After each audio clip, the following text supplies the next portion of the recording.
Pro Group Management. Workers' comp that works for you. Welcome to Nevada Newsmakers. Today, one of the most powerful women in the state of Nevada. Andy's got the rundown. As the mayor of Las Vegas, she was a spokeswoman and became nationally known. Then she ran for governor.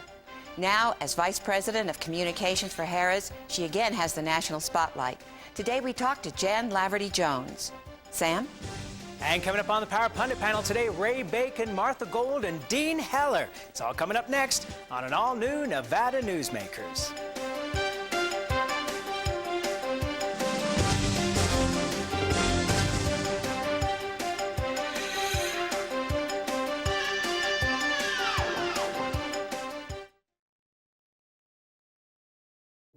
This is Nevada Newsmakers. So, who do you use for workers' comp? Pro Group Management. Ah, I've heard some good things about them. Oh, you bet. Employee background checks, safety training, claim seminars. Oh, and here's the great part. If you have an issue, they work for you, not against you. Sounds perfect. And expensive. Well, that's the best part. They saved me 30%. I've heard they've saved others 50%. Works for me. Pro Group Management. Finally, workers' comp that works for you. When Nevada was first mentioned as a possible dump site for nuclear waste, I said, no way.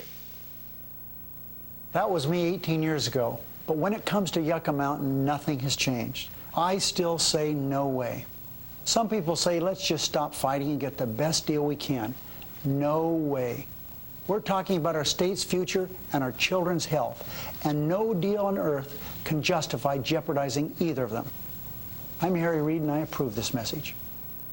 In the county commission race, you can vote for a change. Jim Galloway has been in office for 8 years with not much to show for it. Lynn Atchison has never held public office, has had a successful business career, and has helped our community for 30 years. Jim Galloway prefers Reno and Washoe County fight each other, wasting over $1 million on lawyers and court expenses.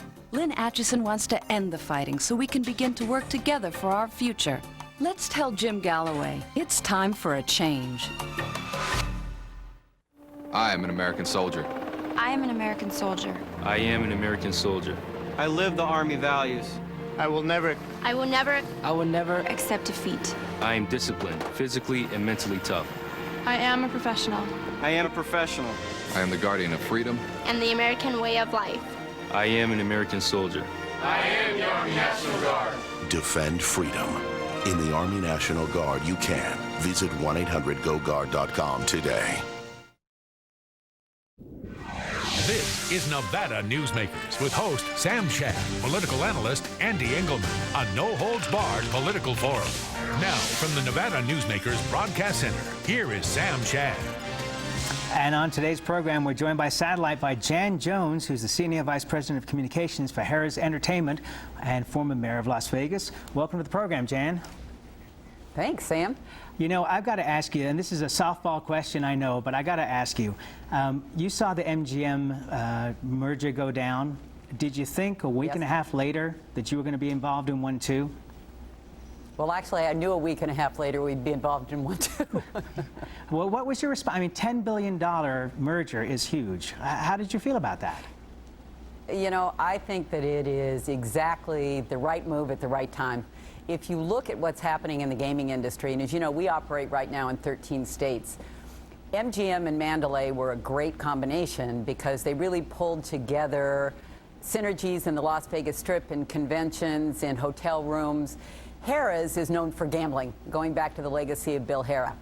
Caesars and all of the Caesars properties are really known for their brand, for entertainment, and bringing those two entities together gives you the best of gambling, the best of entertainment, and is just a terrific move for both companies. And I think for the 100,000 employees that will be the new company. Jan, do you think that this is now positions you better as far as fighting Indian gaming is concerned? Oh, I think it does, yes. I think that one of the things, I think that the Caesars team, we can work with them on a lot of our loyalty programs integrating systems that allow us to consolidate players' loyalty in our properties, and they can really teach us how to build the best kinds of entertainment products and some of their convention programs, which you've seen gaming has become all about entertainment. In fact, I just heard a fascinating number that Steve Wynn's new property on the Las Vegas Strip, only 40% of his revenues are expected to come from gambling. The rest come from hotels, conventions, entertainment, food offerings, and that's how you're going to most effectively compete with Indian gaming in California and other jurisdictions. Okay, and in truth, Harrah's really isn't so much competing with Indian gaming, but it's a part and parcel of what you do because you also manage Indian casinos, correct? That's correct, absolutely. We've always, even in California, when the industry at large was really opposed to the Indian gaming referendum, Harrah's really stayed out of that because we had long been partners. Well, right now we partner with 5 tribes, and we're always looking for new partners. I mean, we believe that gambling is part and parcel of sort of the American, not only economy, but Americans' sense of entertainment. They like to gamble, they like the ambiance in casinos, so whether it's in an Indian property, in a riverboat, at a racino, or in a destination resort, people like it, and it's a growing entertainment product. You know, that's interesting. You know, that's a lesson I would say for the folks in northern Nevada too, is to bear in mind what that profitable split now is. That it's not just about the gaming, but it's about everything else as well. Jan, you know, it's interesting, Sam. Oh, I'm sorry. Go ahead. No, that's all right. I was going to ask you something along the same lines of what Sam said, which is basically, what do you see as the biggest challenge for your casinos in Nevada? You know, Las Vegas is really different than Reno. I mean, Las Vegas has really understood about the importance of marketing the destination and giving people just a myriad of reasons to come and visit. But I think that Northern Nevada is really getting it. I spent the weekend in Tahoe at our properties at Harrah's and Harvey's, and I was talking to our general manager, Don Marandino, who's just done a fabulous job at remarketing Tahoe as sort of the up-and-coming, young, fun destination. But when you look at what you're doing right now in Reno, with the Convention Authority, you're building, you know, a new entertainment venue in I think it's a stadium where you can host entertainment. I think the properties are understanding that Reno Reno's a fun, great little town. And as they begin to market why to come to Reno, and they're bringing in new airlines, direct flights from Atlanta, San Diego, I think you'll see Reno make a comeback. The way that Reno wants to be. They've never wanted to be Las Vegas. So they can still be the biggest little city in the world, but just with a lot of different entertainment offerings. To say the least. Let me turn our attention here to taxes. It's been interesting to see the casino industry now moving into 3 basic states now that have the lower taxes, and now avoiding, in general, the states that were going up to 40% in terms of taxes. Do you see that as a shot across the bows at those states, or is it now that Nevada, along with 2 other states, is going to be the big beneficiary of low taxes?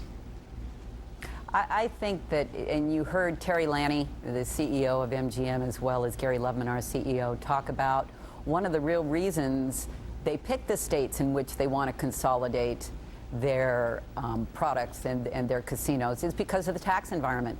In the Midwest, and maybe because gaming was approved largely because it was seen as a revenue generator instead of as a real driver of economic development. Whereas in Mississippi, New Jersey, and Nevada, they understand that it's much more than gaming revenues. That, I mean, if you look at the jobs that are created, I mean, hundreds and thousands of jobs, billions of dollars worth of investment. The new governor of Mississippi made a very telling observation when he said, you know, I'd rather Terry Lanny invest another $100 million in Mississippi in infrastructure than to go after him for another 0.5% tax. Because he understands that investment. Jan, we have to take a quick break, and then we'll come back and we'll have more with you, okay? Okay. We'll be right back on Nevada Newsmakers after this. Nevada Newsmakers, brought to you in part by Sunbelt Communication. EDON and Northern Nevada Development Authority host the 20th Annual Governor's Industry Appreciation Awards, Tuesday, November 9th, 2004 at 5:30 p.m. at John Esquaga's Nugget, honoring new Northern Nevada businesses and existing businesses that have recently expanded. Keynote speaker Jeff Finkel, President and CEO of the International Economic Development Council, will present the election's effect on economic development. For tickets and more information, call 829-3700 or visit www.edon.org.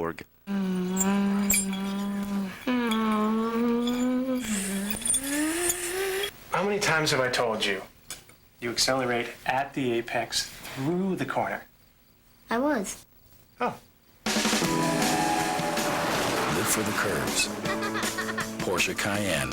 There is no substitute. Lease a new Porsche Cayenne S V8 for as low as $689 plus tax a month. Only at Bill Pierce Porsche, 2620 Kitsky Lane, Reno.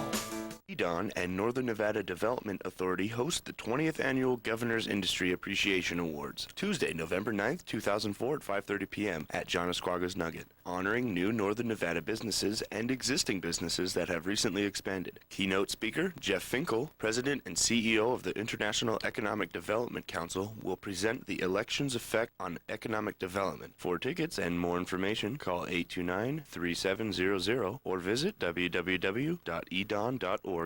Mr. Simmons. How long you been in town, Doc? Do you have many patients? Bet that licensing was tough. Med school pretty brutal, huh? I wouldn't know. I never went. What? Mr. Simmons, I graduated from medical school at the University of Nevada, Reno, top of my class. Oh. You know, there's an easier way to find out about my background. Call the Nevada State Board of Medical Examiners. Yeah, but it's a free service. Pretty nice handwriting, Doc. And now, back to Nevada Newsmakers with Sam Shad and Ande Engleman. And back on Nevada Newsmakers, we're joined again by Jan Jones, Senior Vice President for Communications for Harrah's Entertainment. Jan, there were headlines in the Las Vegas Review-Journal this morning about Mandalay Bay and their flu shot supply. Where does Harrah's sit as far as flu shots are concerned? Well, I know we get flu shots. I think I'm scheduled to have one early next week. But I don't know other than that. Okay, let's move. I want to tap into some of your political knowledge here. John Kerry's coming to Reno on Friday. He's been a couple of times into Las Vegas. How much of a difference in Las Vegas has it made, do you believe, for both President Bush and John Kerry to come there to the voters? Well, it's interesting that this year Nevada is front and center as a battleground state. I read an article this morning in the paper that said right now they're estimating that the president has 220 electoral votes as to 202 for Kerry. So Nevada could be the deciding factor, and it's very polarized, Sam. You know, the Democrats, they're not only very pro-Kerry, they're very anti-Bush. And on the Republican side, you see exactly the same thing. I've never seen such heated debate in an election in years. Does it make a difference when the candidates show up, though? In terms of changing votes? Yeah. You know, it's hard to tell. You still have that big group of undecided voters who, you know, they may not believe in everything the president does, but they believe he's a more decisive leader. And I'm not sure that that group is going to split till the very end. Jen, what do you think of the political scene in Nevada right now? Do you think it's possible that, for instance, there'll be another push for higher taxes in the next session of the legislature? Well, I hope not. I think right now they're looking at a $135 million budget surplus. So given that, I think they'll look to replenish the rainy day fund. I know there's going to be some talk on property tax, but I think after the last session and the big move on taxes that it'll probably be a little bit quieter this year. Okay, you know, we heard from your boss a little bit to the opposite a few months ago. It sounds like there's been a change of heart there. Phil thinks they're going to raise taxes. I mean, I think the industry change to a different tax policy with gross receipts, but that was way back in February. Yeah, I'm not sure that. I think that the tax package that went through, that was a hard-fought battle, and I'm not sure that there's going to be a will on anyone's part to go in and start tinkering with that. But as I've learned in politics, it can always change. To say the least. Last quick question here. You had to deal with eminent domain issues when you were the mayor of Las Vegas. Reno is now struggling with eminent domain issues. Do you have any advice for the city of Reno on how to deal with this? You know, I have to tell you, and it was a very controversial when we had to use eminent domain to build the Fremont Street experience. But I believed then, and I believe today, if we hadn't been able to invest in downtown, yes, we needed to take that land. Yes, the property owners ended up being paid more than fairly for their land. But at risk were 60,000 jobs. The entire economic base of downtown Las Vegas was dependent on bringing people back downtown. And if the way to justify eminent domain is, do you have a vibrant economy downtown today?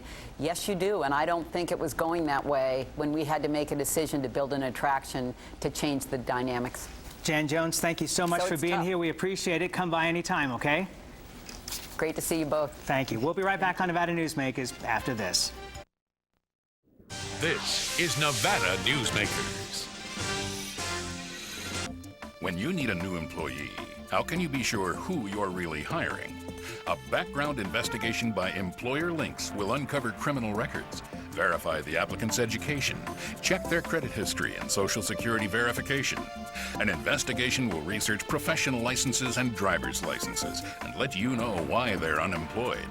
Hiring the right person shouldn't be a gamble. Call Employer Links. Employer Links, protecting your investment. Don't miss keynote speaker, Democratic National Committee Chairman Terry McAuliffe at the Washoe Democrats' annual fundraiser. Celebrate the upcoming election at the Virginia Demler Honor Roll Dinner, Thursday, October 21st at 6 p.m. at the Reno Hilton.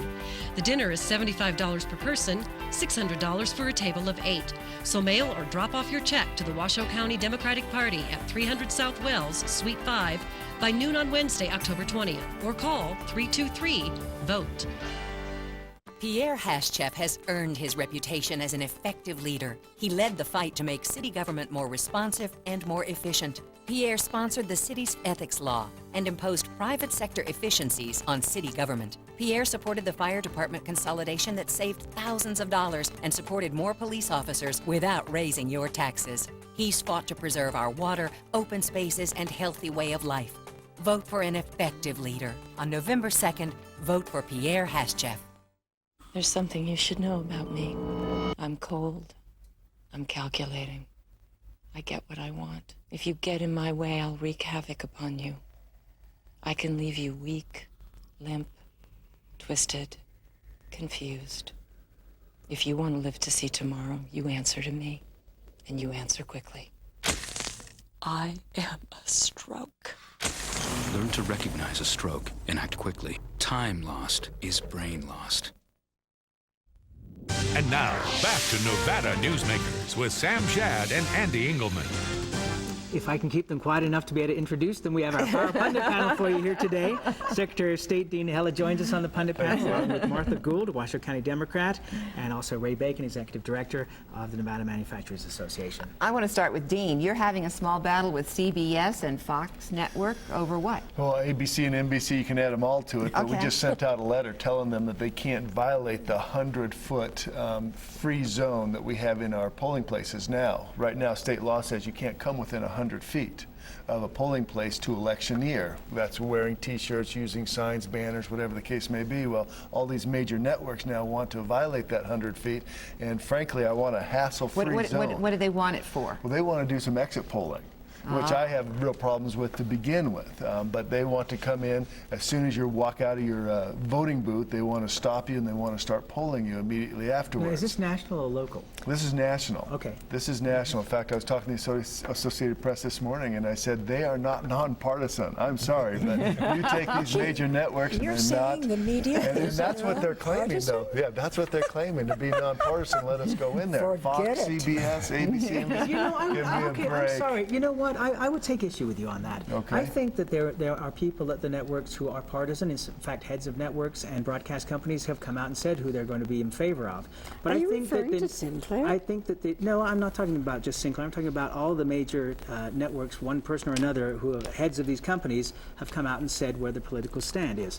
But I take offense at the fact that you would look at the news departments which are not biased in either direction. It's Sam, the editorial these position. aren't necessarily news departments that are coming over to do this polling. Well, of course it is. No, it isn't. No, it isn't reporters, for instance. It's people that have been hired for to go election in day and do to cover this. as many as they're going to cover. They're going to have every person in the place on the street. I mean, That's right. Realistically. And I agree but I with think it's an Dean. unfair shot to say it's political bias right off the bat. It's 4-1, you lose. The bottom line is... You might be right there, Ray. The bottom line is that they take this exit polling information and they project who is or is not going to win. And because we have that 3-hour lag between the East Coast and the West Coast, that can really impact. I mean, if you have ABC and NBC saying, well, you know, it looks like ipso facto is going to be the next president of the United States, people on the West Coast or in higher may say, the hell with it, I'm not going to. But that's not your concern, is it, My Dean? biggest concern is intimidation of the voters. I don't want voters to come walking into a polling place and see that they have to walk through a gauntlet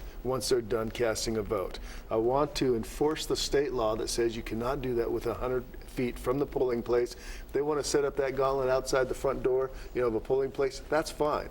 But they want to go within. They want to come inside the polling places in order to do that. No. I don't think that's fair to the voters. If a voter walks in and sees that, they're going to turn around and walk away. And I agree with Dean. We don't always agree. And I don't know how the privacy of your vote, the way things I know are set up in Carson City, the privacy of your vote can be hurt that way too. It's not as confidential now. You stand in front of the screen, but there's no curtain or anything. I don't have any problem with 100 feet. I just have a problem with the question of bias. But let's move on, as I am obviously beaten over the head on this one. Okay, Ray, I wanted to ask you. You're a supporter of No Child Left Behind. How did you feel about the president in the last debate answering so many questions with No Child Left Behind as against actually answering the question? It is exactly the right answer to the question. Let me give you a little piece of data that most people don't know it should scare you to death. If you go back 15 years ago, back prior to the Berlin Wall falling, in the free market economies of the world, you had roughly 400 million workers. That number today has gone from 400 million to 2 billion workers in a 15-year period.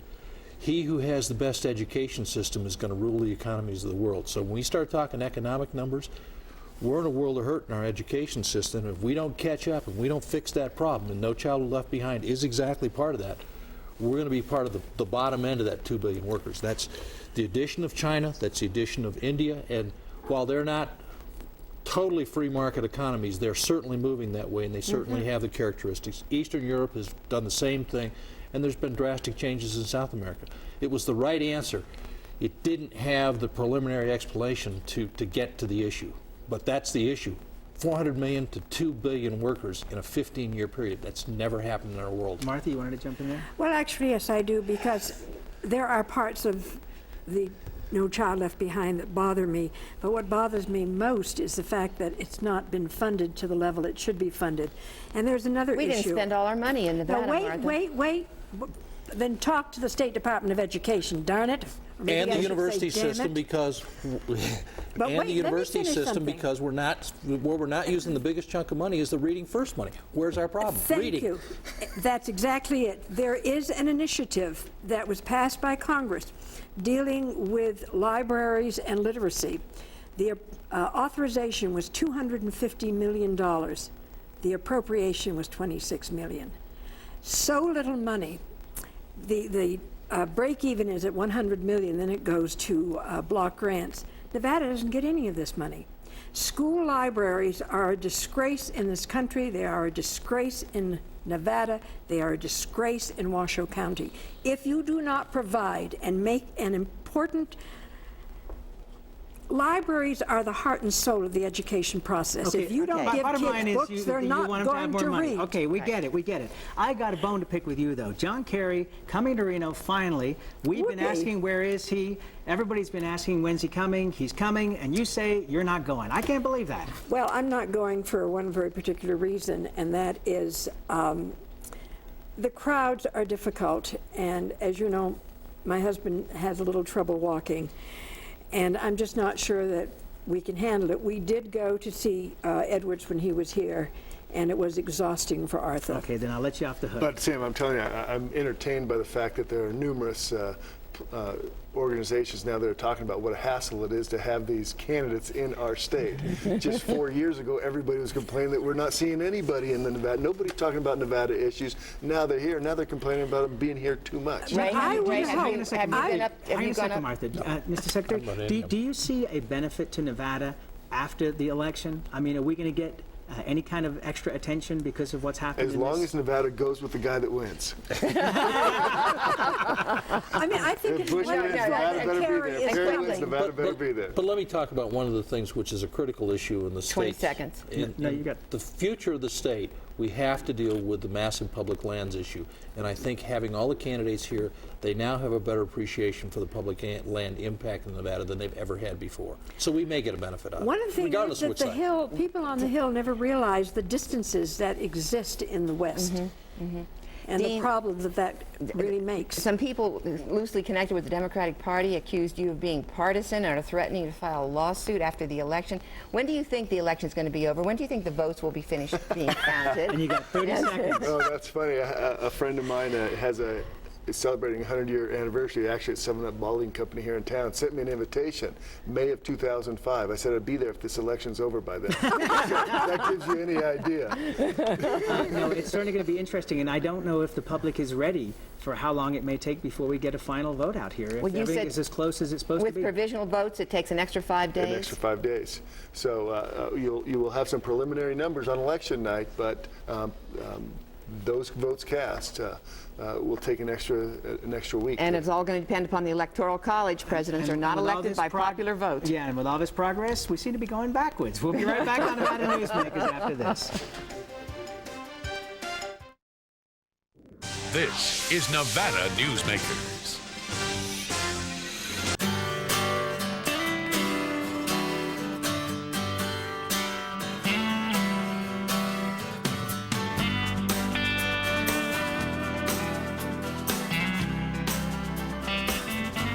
When your finances are managed, you're free to do. Annuities, almost CD, IRAs, mutual funds. Wells Fargo, the next stage. Mr. Simmons, how long you been in town, Doc? Do you have many patients? Bet that licensing was tough. Med school pretty brutal, huh? I wouldn't know. I never went. What? Mr. Simmons, I graduated from medical school at the University of Nevada, Reno, top of my class. You know, there's an easier way to find out about my background. Call the Nevada State Board of Medical Examiners. Yeah, but it's a free service. Pretty nice handwriting, Doc.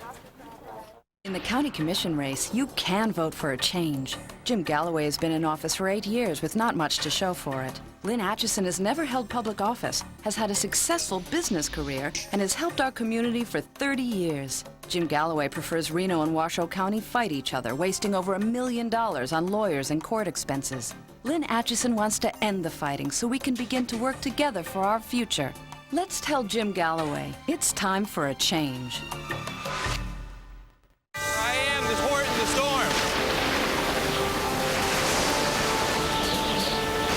I am the line in the sand.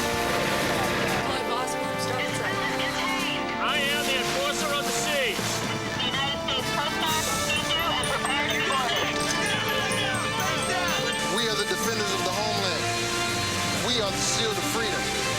We are the United States Coast Guard. Heed your country's call. Join the Coast Guard or Coast Guard Reserve. Want the lawyers and the doctors' arguments? We've got them on the websites at Newsmakers at kvbc.com and Newsmakers at krmv.com. Just click on the Nevada Newsmakers icon. And tomorrow, Democratic Chairman Terry McAuliffe and Attorney General Brian Sandoval. We'll see you Thank then. you for watching.